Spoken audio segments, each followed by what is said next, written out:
Welcome to the programme सवाल जवाब और मैं हूं आपका होस्ट सुहेल ममूका। आइए रेहान शेरवानी साहब से कुछ अशआर सुनते हैं।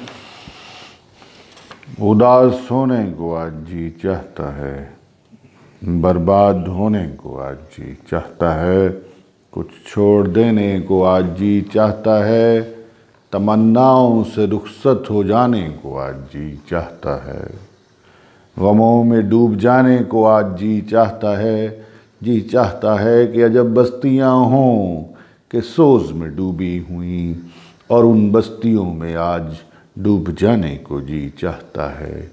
दिल की बस्तियां के सोज के जल रहा हो जिनमें, उन बस्तियों में आज के जल जाने को जी चाहता है, उदास हो जाने को जी चाहता है, दिल में उतर जाने को जी चाहता है। दिल की बस्ती के सोज हो आबाद जिसमें, उस बस्ती में आज डूब जाने को जी चाहता है। शाम हो उदास के दिन के हो अब उदास, और अब कुछ उदास लम्हों में डूब जाने को जी चाहता है।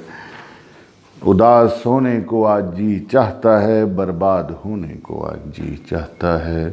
दिल की बस्तियां ऐसी कि दिल के बर्बाद होने को जी चाहता है कि जी चाहता है।